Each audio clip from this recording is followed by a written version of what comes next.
الله الرحمن الرحيم الحمد لله رب العالمين والصلاة والسلام على سيدنا ونبينا محمد وعلى آله وصحبه أجمعين.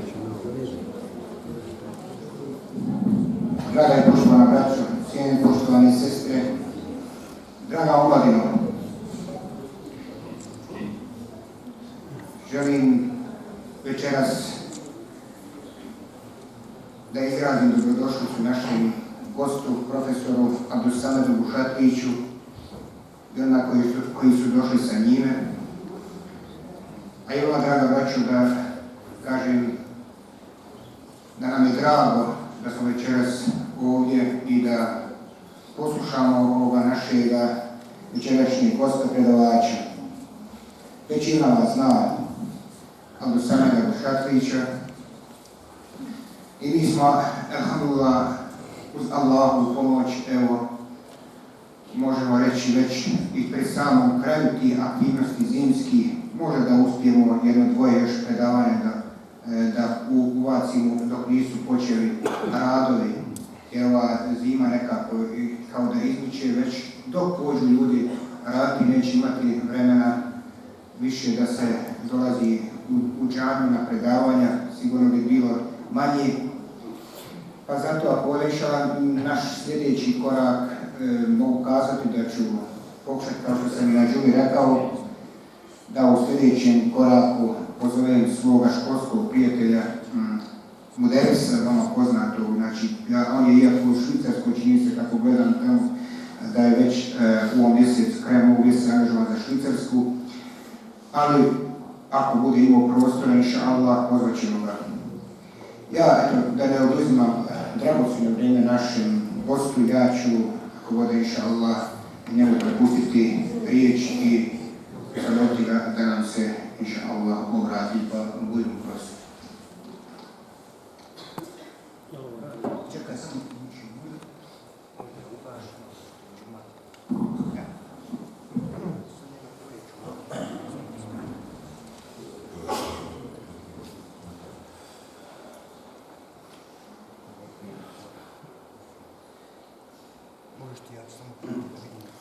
أعوذ بالله من الشيطان الرجيم بسم الله الرحمن الرحيم الحمد لله وحده والصلاة والسلام على من لا نبي بعده وبعد. Draga moja braćo i cijene sestre, ovi koji ste zadovoljni Allahom kao gospodarom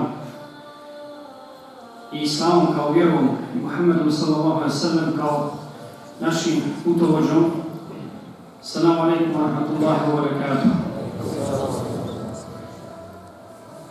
Ja zaista zahvaljujem Allahu Đelešanuhu, a zatim vašim vjernom imamu, mom dragom prijatelju i svim onima koji su učestvovali u organizaciju predavanja,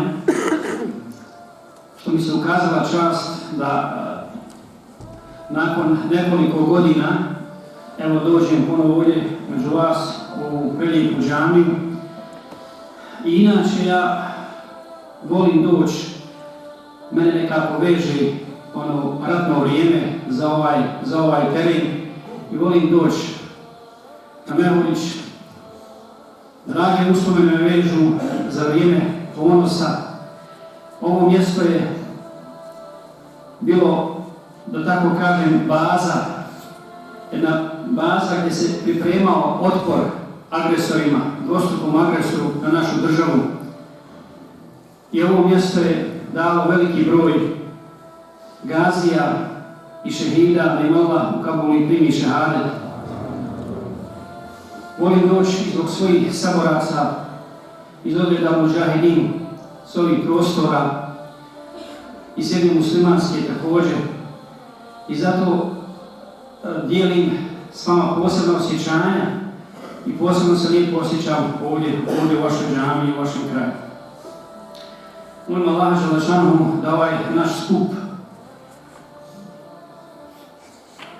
blagoslovi, da spusti svoju milost na nas, da učini da nas meleki nadkrivljuju i da ga ovoga u Kabuli da nađemo na vagi dobrih djela na sudnjem danu.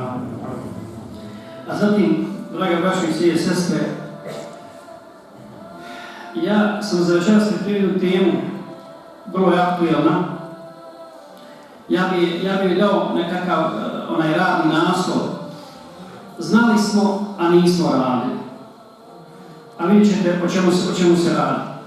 Mi naime živimo u vremenu velikih smutnji iskušenja. Živimo u vremenu koje je najavio naš poslanik Muhammed sallallahu alejhi ve sellem kada je rekao da će doći vrijeme fitne, vrijeme smutnje u kojem će onaj vjernik i vjernica koji se budu držali vjere, koji budu istinski slijedili Kur'an i sunnet, ličiti na čovjeka koji drži žeravicu u svome dlanu. Ako je drži, prži, a ako je ispusti, ona se ugasi. Iskušenje u jednom drugom slučaju. Mi smo, braćo i sestre, svjedoci danas općeg rata protiv islama i muslimana, protiv svih islamskih vrijednosti, protiv islamske civilizacije i kulture, protiv naših principa, naših uvjerenja. Neprijatelji islama i bjelosvjetski spletkaroši danonoćno u smutnju i spletkare protiv muslimana. Okupirali su muslimanske zemlje, vrše genocid, eksploatišu naša dobra i povrh svega toga siju smutnju i potvaraju islam i one koji slijede islam, odnosno Muhammeda sallallahu alejhi ve sellem. Stoga bi na početku ovog predavanja citirao kuranski ajet u kojem Allah dželle spominje, naš Gospodar spominje spletke nevjernika koje su konstanta. Dakle, oni koji se bore protiv islama, koji su nevjernici u Allaha dželle i njegovog poslanika Muhammeda sallallahu alejhi ve sellem, oni neće prestati sijati smutnju i praviti spletke i činiti zulum i nasilje prema muslimanima. Uzvišen je objavio u suri Ibrahim 46, a'udhu billahi minash shaitanir rajim, وَقَدْ مَكَرُوا مَكْرَهُمْ وَعِنْدَ اللَّهِ مَكْرُهُمْ وَإِنْ كَانَ مَكْرُهُمْ لِتَزُولَ مِنْهُ الْجِبَالُ. I oni spletke pletu, a Allah zna za njihova lukavstva, samo što kod nas je tako prevedeno, samo što njihova lukavstva ne mogu, odnosno njihove spletke ne mogu brdo pomjeriti. Braći i sestre, zanimljiv je tefsir i komentar ovoga ajeta. Kada bi ljudi, dakle, sa svim svojim sposobnostima, kada bi upotrijebili sve snage, svu tehnologiju koju danas imaju, ne mogu pomjeriti planinu ni brdo iz njenog temelja, jel tako? Nema te snage koja bi to mogla uraditi. Mogu se minirati određeni dijelovi nekog brda, ali da iz temelja, da iz korijena pomjeriš planinu, nemoguće. To može raditi Gospodar svijeta. Zemljotres u nečim drugim. Međutim, Allah dželle u ovom ajetu kaže: tolike su spletke nevjernika, tako su jake i opasne, da zamalo brdo ne pomjere s njegovog mjesta. Da zamalo planinu ne iščupaju iz njenog temelja. Toliko su jake te spletke. Međutim, u drugom ajetu Allah dželle kaže u suri Al-Imran: وَإِنْ تَصْبِرُوا وَتَتَّقُوا لَا يَضُرُّكُمْ كَيْدُهُمْ شَيْئًا إِنَّ اللَّهَ بِمَا يَعْمَلُونَ مُحِيطٌ. Ali ako budete strpljivi i ako budete bogobojazni, ako se okitite sa ova dva svojstva, njihove spletke vam neće ništa nauditi. Ništa vam neće nauditi. Sva njihova tehnika, oružje i oruđe, sve spletke i smutnje koje pokušavaju posijati, neće vam navoditi ako budete imali ova dva svojstva. Allah dželle nas, braćo i sestre, uči kroz Kur'an ispravnoj metodologiji, ispravnom putu, na koji način se suprotstaviti spletkama i najezdi tih spletki i izazova izvana koji dolaze od neprijatelja islama. I ne zaboravimo, najčešći ili često puta Allah nas upozorava, njegov poslanik sallallahu alejhi ve sellem, da je najefikasnije sredstvo, da je najbolje sredstvo i najbolji način suprotstavljanja tim spletkama popravljanje stanja iznutra. Popravljanje našeg vlastitog stanja. Šta je dokaz za to? Kaže uzvišeni uzvišen u suri Ar-Ra'd, nama dobro poznati ajet, Inna Allahe la yugayiru ma bi qawmin, hatta yugayiru ma bi anfusihim. Allah neće izmijeniti jedan narod, neće promijeniti stanje jednog naroda, dok taj narod sam sebe ne izmijeni. To znači da je razlog teškog stanja često puta u nama samima, u slabosti imana, u nedostatku postojanosti, u nedostatku jedinstva, u nedostatku jedinstvenog safa, međusobne solidarnosti, pomaganja, u žrtvovanju za Allahovu vjeru, u razmišljanju o ahiretu, o susretu sa Allahom i tako dalje. U takvom stanju našem neprijatelju je lahko da nas savlada. Zašto? Jer je odbrambeni mehanizam popustio. Jer nema te više zaštitne ograde. Nema tog bedema. On je popustio. On je srušen. I onda je lako. Da se to ne bi desilo bez našeg popuštanja, također je dokaz Kur'an. Allah dželle u Kur'anu jasno naglašava u suri An-Nisa. وَلَنْ يَجْعَلَ اللَّهُ لِلْكَافِرِينَ عَلَى الْمُؤْمِنِينَ سَبِيلًا. Allah neće nevjernicima dati puta do vjernika. Allah nevjernicima neće dati puta do vjernika. Je li to Allahovo obećanje? Nije. Allah jest. U čemu je onda problem? Kako su onda nevjernici danas našli puta do muslimana? Kako su našli puta do muslimanskih zemalja? Do naših dobara? Da nas ponižavaju, da nas ubijaju, da vrše genocid nad muslimanima? Šta je razlog tome? Allahu je lakše da se sruši i nebesa i zemlja, nego da Allah iznevjeri svoje obećanje. Sve se može srušiti, sve može nestati, ali Allah svoje obećanje neće iznevjeriti. Allah je obećao da neće dati puta muslimanima. Dakle, kad se to desi, ako se to desi, onda moramo, braćo i sestre, tražiti uzrok ovom stanju kod nas sami. Braćo i sestre, ashabi su izgubili bitku na Uhudu.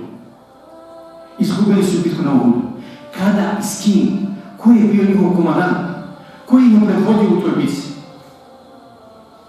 Najodabraniji čovjek, najbolje stvorenje koje je hodalo zemlju i najodabraniji Allahu poslanik Muhammed sallallahu alejhi ve sellem. Je li bilo s njima ili nije? Jesu.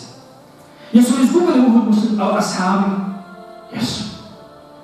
I sami su posle toga govorili, čudili se, kako? Zar mi da izgubimo? Pa mi smo muslimani, mi smo na istini, mi slijedimo posljednje Allahu poslanika Muhammeda sallallahu alejhi ve sellem. Otkud ovo? Otkud sad poraz? I smo da vjeruju. Allah dželle šanuhu im odgovara objavom. أَوَلَمَّا أَصَابَتْكُمْ مُصِيبَةٌ قَدْ أَصَبْتُمْ مِثْلَيْهَا قُلْتُمْ أَنَّ هَذَا. Zar kad vas je snašla nevolja koja je njih snašla duplo više, kažete ennaha, otkud sad ovo? Otkud sad poraz? Kul huwa min indi anfusikum, kaže Uzvišen. To je od vas sami. To je od vas sami. Dakle, vi ste za to krivi. Nije to došlo zbog neprijatelja jačinjova i spletki. Oni su jednako spletkarili i bili su čak jači ubici na Bedru. Muslimani nisu izišli na Bedru da se biju, nego da presretnu karavanu koja je nosila njihov imetak da mušici trguju sa njim. Pa se pobijedili. I Allah dao pobjedu. Na Uhud izašli muslimani s poslanikom sallallahu alejhi ve sellem, spremili se za bitku, a izgubili. Dakle, neprijatelj vas da jednako spletkari protiv muslimana. I tako će biti dok je svijeta i vijeka.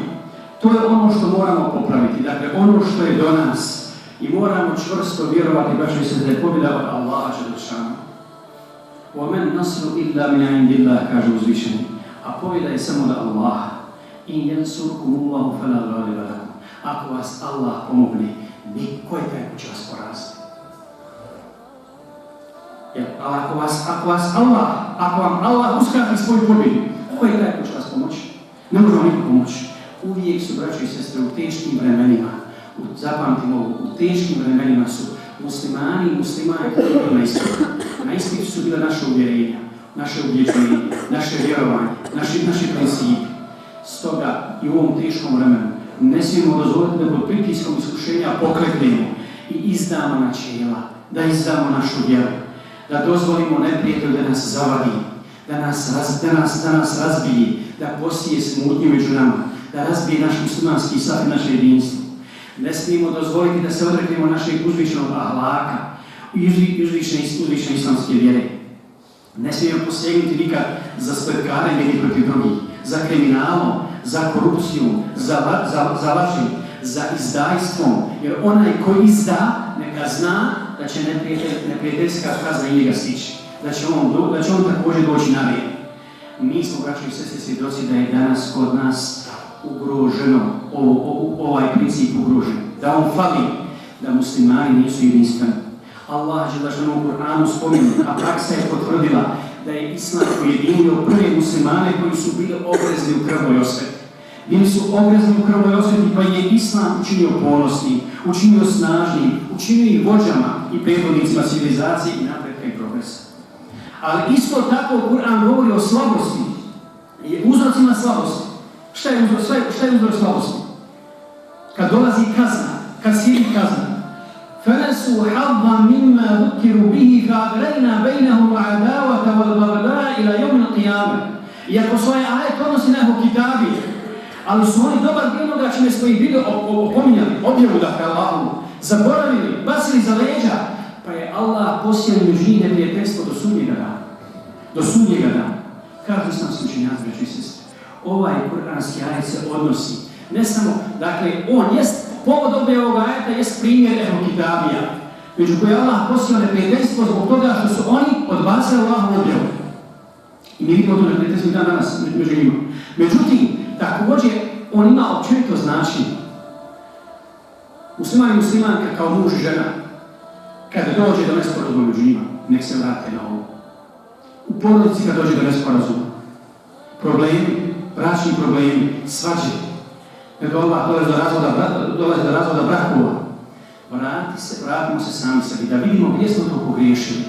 Gdje smo to, u kojem segmentu našeg života smo bračno odbacili Allahovu uputu i sunet poslanika sallallahu alejhi ve sellem. I vidjet ćete da ćemo naći grešku kod nas.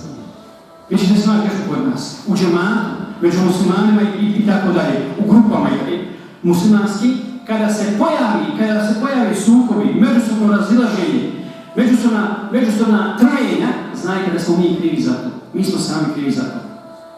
Dakle, stvar je vrlo jasna i jednostavna. O njoj govori Kur'an i sunnet, među govori islamski učenjaci, braćo i sestre. Znak iskrenosti u vjeri. Ovo dobro zapamtite. Znamo to, ali često puta treba ponavljati ove stvari. Znak da si iskren, kako ću znati da si iskren u vjeri ili nisi? Znak iskrenosti u vjeri, istinskog odnosa prema Allahu dželle šanuhu, jeste u pomaganju braći muslimani. To je to. Znak neiskrenosti u vjeri. Stalna želja za svađama, za prepirka, za razilaženje, za natjecanjem nekakvim bezveznim glupim od kojih ima nekakve koristi. To nije natjecanje u dobru, nego natjecanje u pametovanju i tako dalje, u dokazivanju da si u pravu da ovaj nije. I ne dodije nam nikad to. Nikad nam to ne dodije. To je znak sačuva nas Allah od licemjerstva i licemjernog odnosa prema Allahu dželle šanuhu. Također zapamtimo ovu istinu koju su prenijeli naši učenjaci.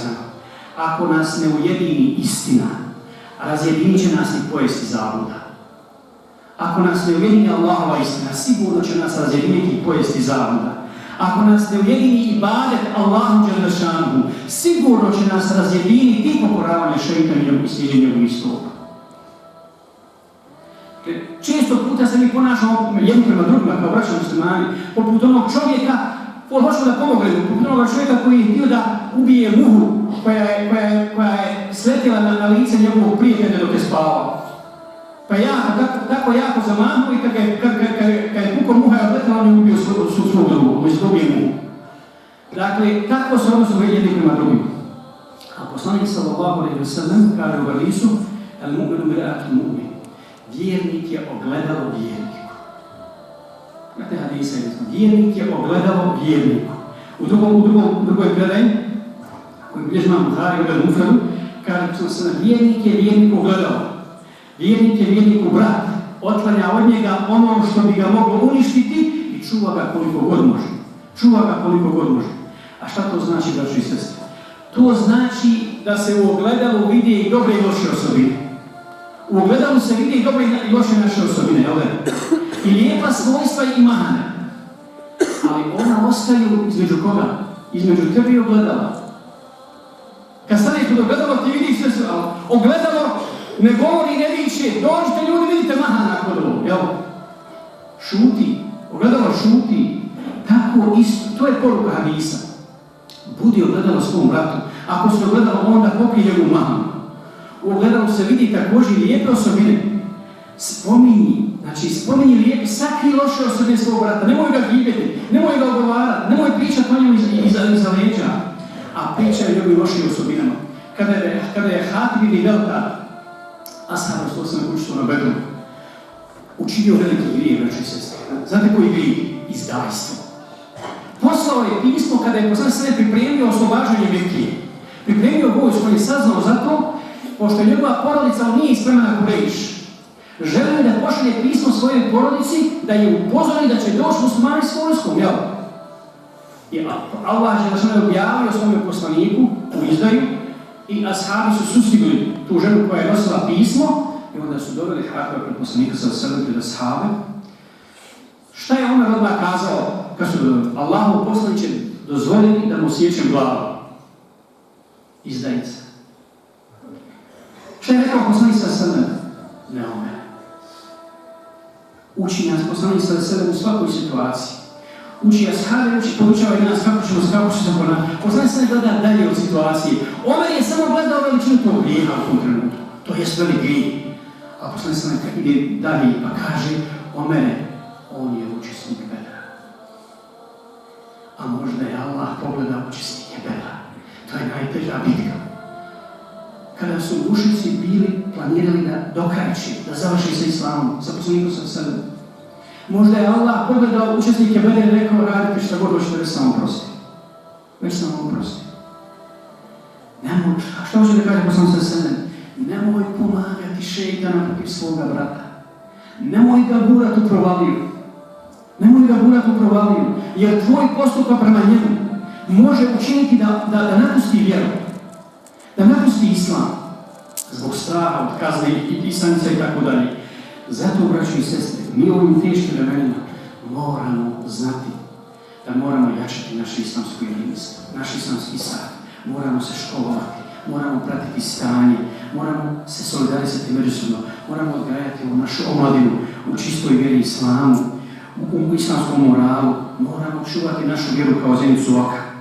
Dakle, ako hoćemo da opstanemo i bez obzira na težinu situaciju, moramo imati na umu kuransku istinu i nemarskog islam. Zaista, posle teškoće dolazi olakšica. Pogledajte kako su ashabi shvatili ovaj ajet. Kaže Abdullah ibn Mes'ud, kada bi se poteškoća sakrila u gušterovu rupu, kada bi se poteškoća, nevolja, nedaća, sakrila u gušterovu rupu, olakšanje i lahkoća bi je sustigli u gušterovoj rupi. Dakle, doći olakšanje. Dunjalučki dan i cijeli život prolaze vrlo brzo. Često puta neosjetno. Šta je rekao poslanik, koliki je život otprilike umeta, sljedbenika poslanika sallallahu? Koliki je životni rok? Između 60 i 70 godina, kako sam sam. Životni vijek moga umeta između 60 i 70 godina. Malo popređe taj rok. A kako brzo prođe? Ma kako titulu nosio? Ma kakvu krunu nosio na glavi? Čekate smrt i bit ćeš, doći do susreću tebi tvojih dijela. Između nas naših dijela. Poslanik se ne kaže, požurite sa dobrim djelima. Prije smutnije koja je poput mrkle noći, u kojoj će čovjek osvanuti kao vjernik, omoknuti kao nevjernik. Ili omoknuti kao vjernik, osvanuti kao nevjernik. Prodavat će svoju vjeru za nešto što malo vjeri u dunjavu. Zato je kuranska dova koja nas je naučio naš gospodar. Rabbana la tuzigh qulubana ba'da idh hadaytana wa hab lana min ladunka rahma innaka antal wahhab. Gospodaru, ne dozvoli našim srcima da skrenu nakon što se nas uputi i podari nam svoju milost. Ti si onaj koji najbolji daruje. Dakle, svi ćemo smrt okusiti, ali je ogromna razlika, braći i sestre, između smrti vjernika i smrti nevjernika. Ovo moramo razumjeti. Često puta ljudi, pa dobro, svi idu s dunjalka, jel? Pa svak će smrt okusiti, niko se otud, kako nas džahili, neznalice, ateisti pokušavaju navući da tako razmišljamo. Kad niko se to da nije vratio, svi uvijek, biti vjernik ili nevjernik. Jeste. Ali vallahi kako život nije isti, vjernika i nevjernika. Tako isto ni smrt nije ista. Smrt je zadnje iskušenje koje će vjernik i vjernica kušati. Završeno.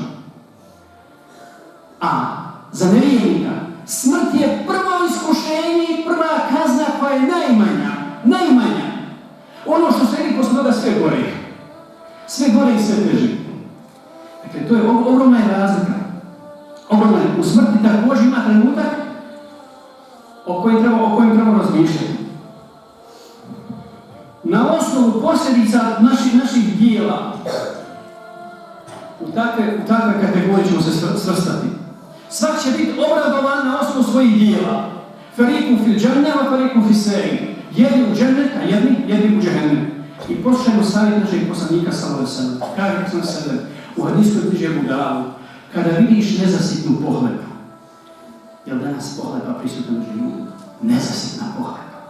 Kada vidiš strast koja se slijedi, deviza današnjih ljudi, posebno blisko, ništa se može iskoristiti, jel? To je deviza. Kao da ne misli ljudi umirati.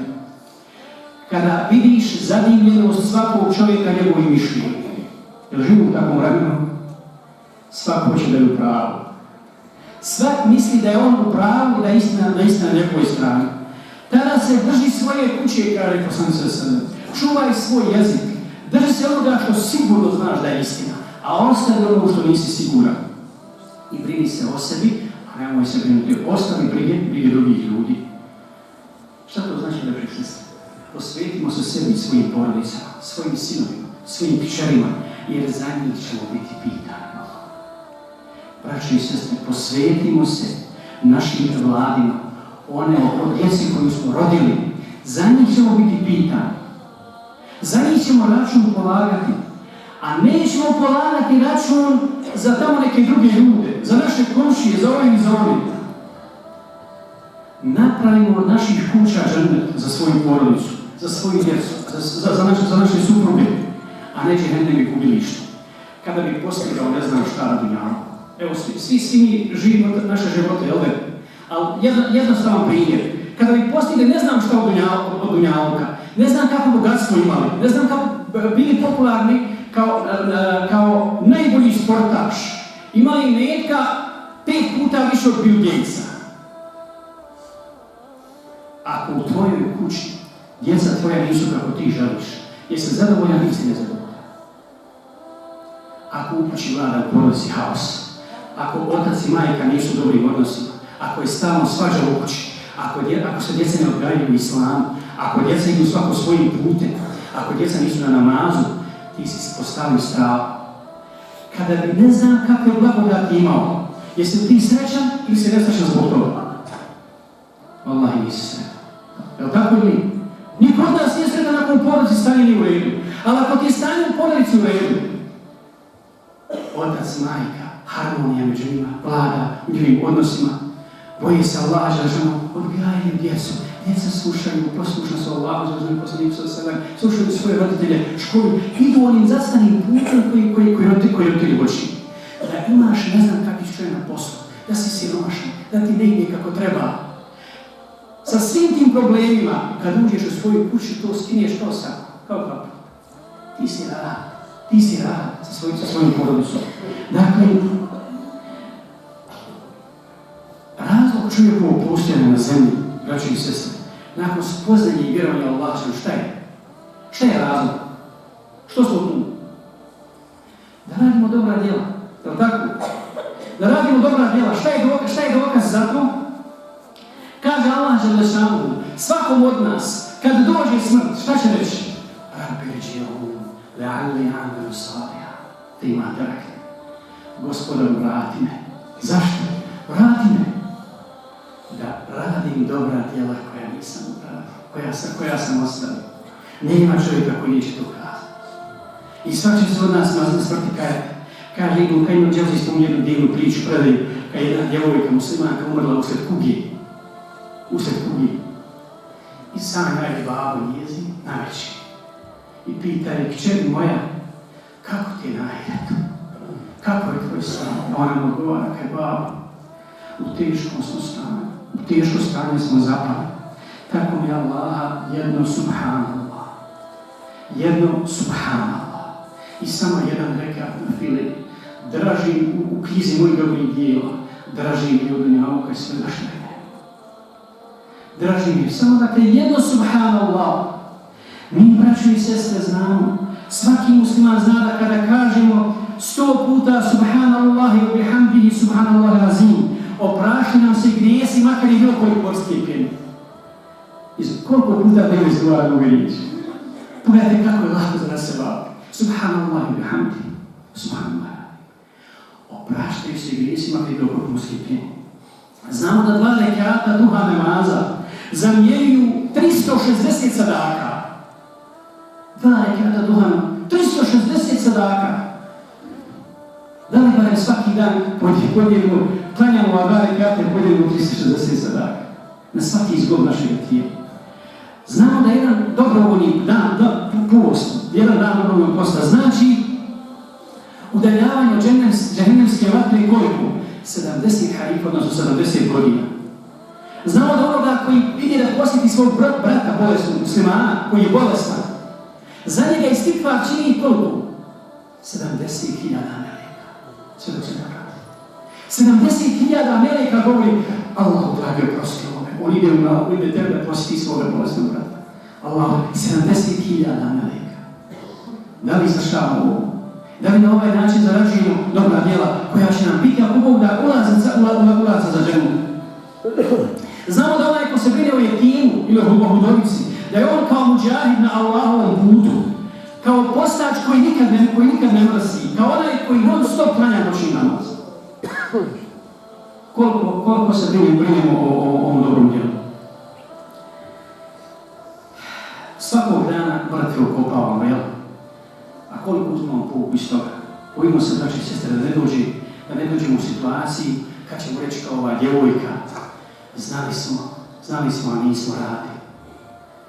Sačuvamo se zato od smutnje, od bolesti naših duša, od šeitanskog zavođenja, ispretkarenja i ibadetom, zikrom, učenjem Kur'ana, jer šeitanske ispretke nikad ne prestaju. Pitali Hasana Basrija, spava li šeitan nikad? Kaže Hasan Basri, vallahi, kada bi samo trenutak zaspao, mi bi se odmorili. Nikad ne spava. Zikr je živa ograda, braći i sestre. To je utvrđenje koje te štiti od šeitana njegove vojske. Kada dođu do tvojeg utvrđenja, vjerničko srce je utvrda, odnosno dvorac. Kakav kraljevski dvorac, kakiva krać? To je dvorac koji je ovastjan Allahovim nurom. I kad u kraljevski dvorac pokušaju lopovi da uđu, mogu li ući od silnih stražara koji će ih dočekati? Ne mogu ući ništa ukrasti niti u svoj dvorac. A šta je to u odnosu na zikr, na ibadet, na veličanje Allaha dželle šanuhu? Kada ti sa stisnim grudima, brate i sestro, uzmi Kur'an. Wallahi, kao islamski učenjaci, samo držanje Kur'ana i gledanje njega donosi daleke i smiraju se donosi. Samo gledanje Kur'ana, kao učenje. Kada ti je najteže, islamski učenjak preporučuju koju suru? Suru Jusuf. Uči suru Jusuf. Zašto?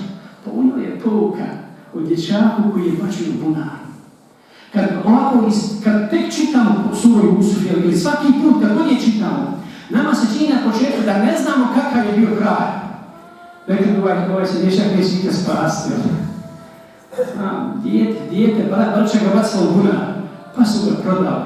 Pa je prodat za sitne pare, pa je postao rob, pa je zaglavio u zatvor, jel?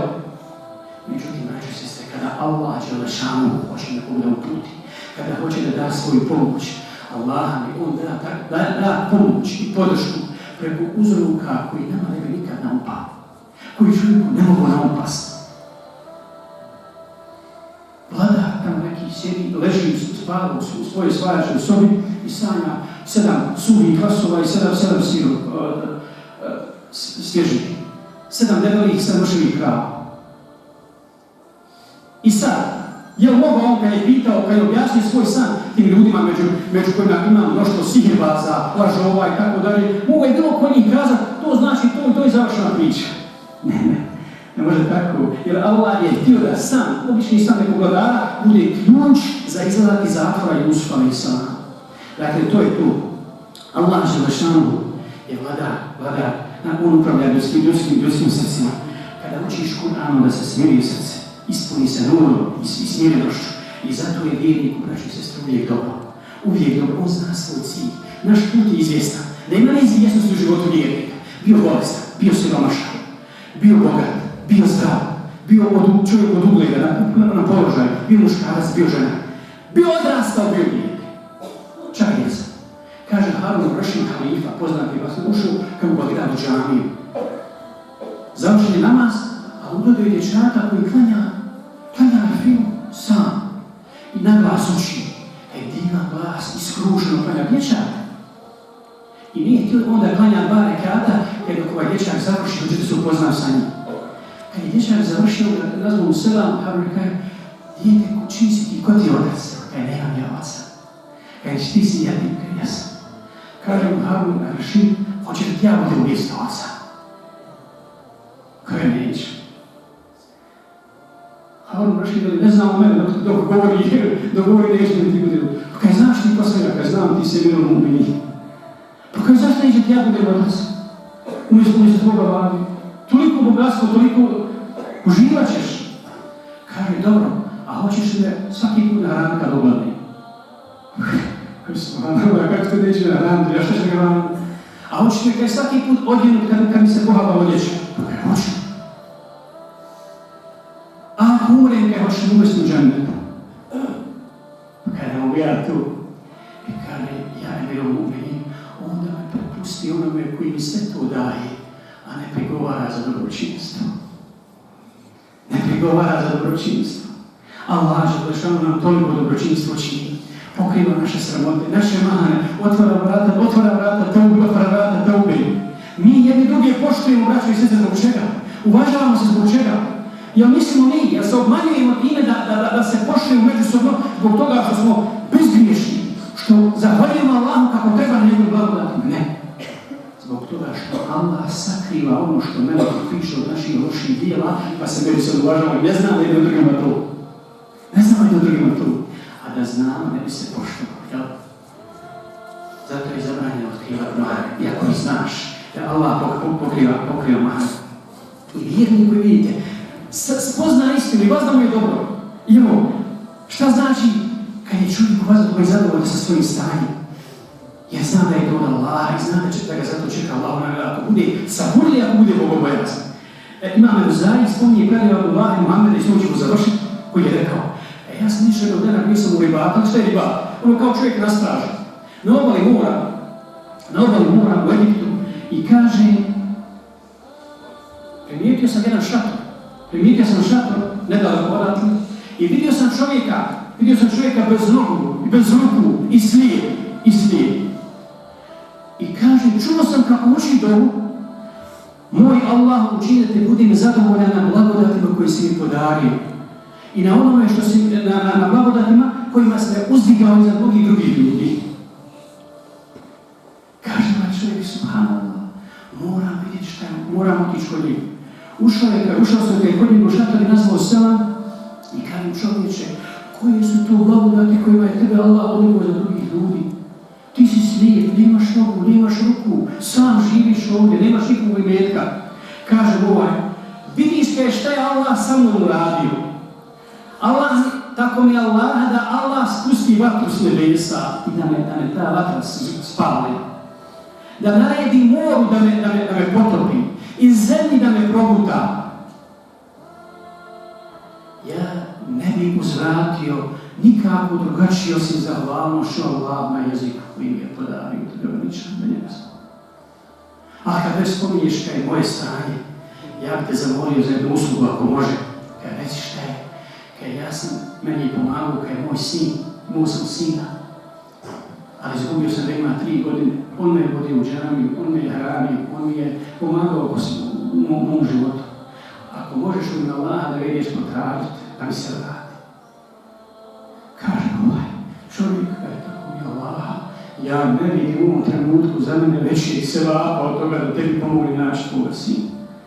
Kaj otišao sam Nije mi dugo trebalo, između dvije pešine unike našao sam mladića. Pojeli ga zvijeri, samo kostu rostove njega. Vidio sam da je to njegov, prepoznao sam da je to njegov mladić.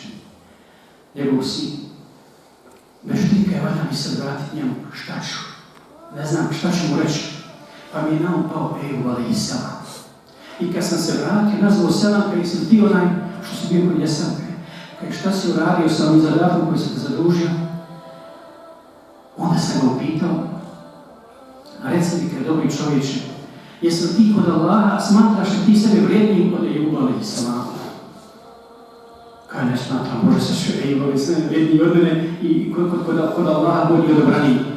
Kaj ja znaš li ti da je Allah Đelešanuhu oduzeo imetak i porodicu Ejubu, ostavio ga bez svega? Kaj znam.